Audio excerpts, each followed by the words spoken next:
Existe un tratado en la teología católica que se llama el Tratado de Angeología o Angelología, como quieran llamarlo, que se refiere al estudio de los ángeles, ¿no? Y este tratado se inspira en meditaciones sobre los ángeles, meditaciones teológicas sobre los ángeles, que se han hecho a lo largo de la historia católica, pero principalmente de Santo Tomás de Aquino, que en su Suma Teológica buscó de alguna forma organizar y explicar la creación entera, y en consecuencia en su primer tratado, después de hablar de Dios, habla de los ángeles y explica las distintas jerarquías angélicas, ¿no? Es decir, aquellas que aparecen en la Biblia con los nombres utilizados en el Antiguo Testamento y luego en el Nuevo, especialmente por San Pablo, ¿no? De tronos, dominaciones, potestades, querubines, arcángeles, ángeles, etc. Y habla sobre la naturaleza de los ángeles. Lamentablemente, el tema de la angelología, que es básicamente un tema de disciplina teológica relativamente seca, digamos así, ¿no? Para aquel que cree que van a haber observaciones, secretos, misteriosos, y los ángeles les pican la espalda y se la rascan con una pluma que sacan del ala derecha, ¿no? Esas tonteras que le encanta a mucha gente hoy en día, no aparecen para nada. No, aparecen simplemente las características, los órdenes y lo que se puede concluir utilizando la lógica teológica. Punto. Lamentablemente el tema de los ángeles, como digo, se ha convertido en uno de los temas favoritos por la nueva era. Y muchas veces se recurre a, entre comillas, brujería blanca, que como he explicado en otros puntos de vista no existe, solamente existe la brujería y siempre es mala, ¿no? Aunque se llame brujería blanca, que es para hacer el bien o para evitar el mal que hace la brujería negra, entre comillas, es todo exactamente la misma falta de fe en Dios y el mismo desprecio de Dios como el que conduce la vida, y significa poner la confianza en fuerzas naturales creyendo que ellas pueden dominar y manejar el mundo sobrenatural. Y entonces existen varios, entre comillas, expertos en angeología o angelología que van por ahí cobrando dinero. Esto me he enterado en el Perú, ¿no?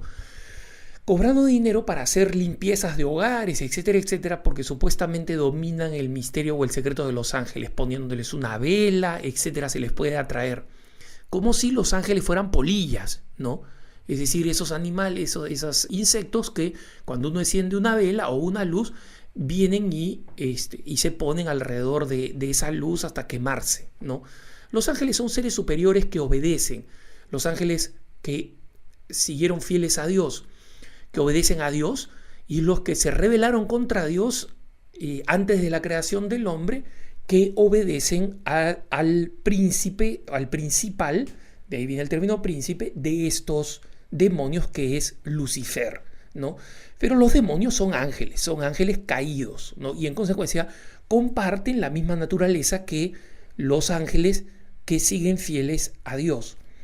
En consecuencia, hay que comprender que la angelología cristiana no tiene nada que ver con la angelología nueva era.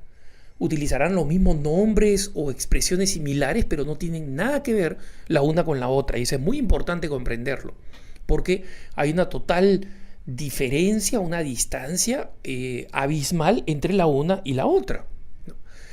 Y entre esas diferencias abismales, lamentablemente, existen personas que no han comprendido el sentido de la verdadera angelología o angeología, y tenemos así que algunas personas que se proclaman católicos, incluso por ahí algún sacerdote, enseña cosas que son totalmente contrarias al magisterio.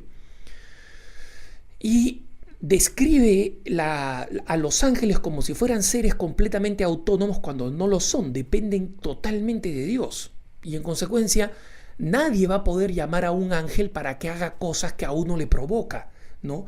Y voy a convocar a un ángel para que me saque el demonio de este sitio. No, el que lo saca es el poder de Dios y solamente Dios, porque dependen de Dios. Incluso los demonios dependen de Dios en el sentido de que su naturaleza los atrae a Dios.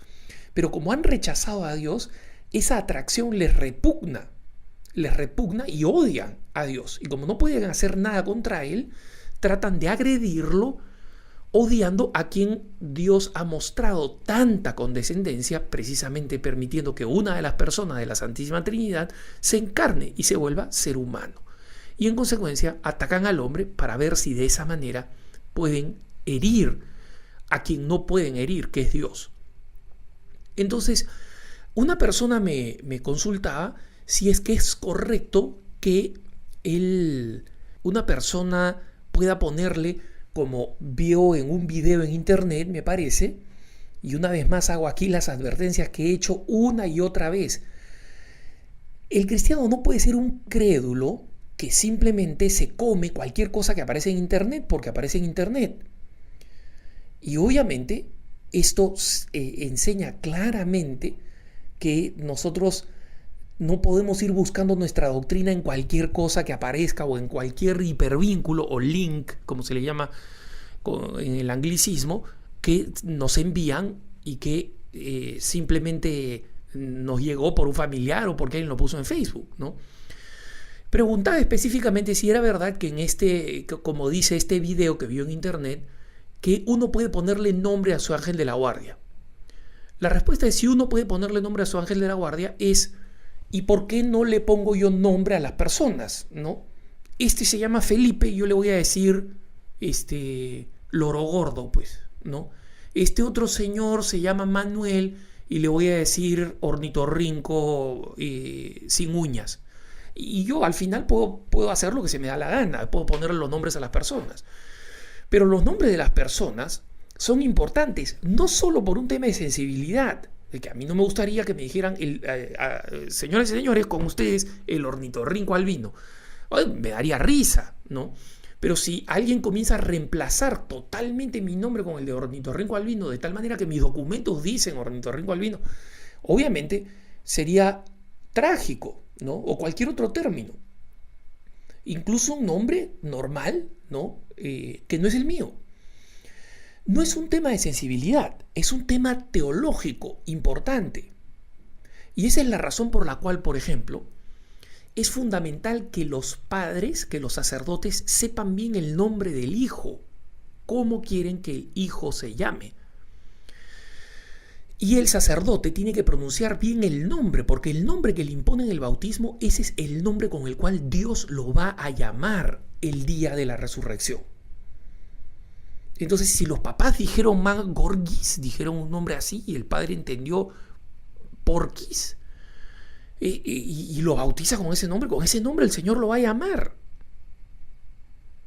Hay una cosa tremenda en el nombre. Miren ustedes la teología sacramental, por ejemplo, y en el caso del bautismo, el nombre es uno de los componentes fundamentales, porque justamente establecen este vínculo por el cual la persona va a ser llamada por Dios. Ese es su nombre. ¿Y ustedes creen que los ángeles no son amados individualmente por Dios? Es lógico que son amados. Y si son amados individualmente, cada uno tiene un nombre. Y tiene un nombre conocido por Dios y conocido por ese ángel. En consecuencia, ¿por qué voy a ponerle yo el nombre a un ángel? Conocí a una persona muy buena, de la que me hice amigo en los días en que mi hermana estaba sufriendo el cáncer, del que finalmente moriría, mi hermana menor, la siguiente a mí. Y esta persona muy buena me decía, mira, yo en realidad le he puesto a mi ángel, me han dicho que mi ángel de la guardia se llama tal, pero yo le he puesto un apodo y le digo Gomita. Le dice Gomita a su ángel. Entonces, esta persona actúa de muy buena fe y con mucho cariño, pero en realidad hay una tremenda equivocación en la manera como ve las cosas. Entonces, eso es lo que nosotros queremos que yo me convierta en el señor Gomita, yo, que no soy nadie comparado con los ángeles. Entonces, vemos aquí uno de los elementos más de distorsión respecto de los ángeles. Miren, hermanos, la angelología no es muy complicada. Simplemente existen seres superiores que sirven al Señor, algunos de los cuales cumplen un papel especial. Uno de ellos es el de nuestros ángeles de la guardia. Podemos orar a Dios por intercesión de ellos, porque ellos están en comunicación con Dios, y podemos pedirles constantemente que nos protejan. Y eso es lo que podemos pedirle a los ángeles, que interceden por nosotros y nos protegen, y protegen a la iglesia del maligno, especialmente San Miguel. En consecuencia, procuremos constantemente orar por la intercesión de los ángeles al Señor, encomendarnos a la acción de los ángeles, pidiéndole al Señor también que envíe sus santos ángeles, y punto. Todo lo demás, sobre si el nombre, etcétera, etcétera, es curiosidad malsana que necesariamente nos va a terminar llevando al New Age y a la traición de la verdad cristiana. Que tengas un buen día.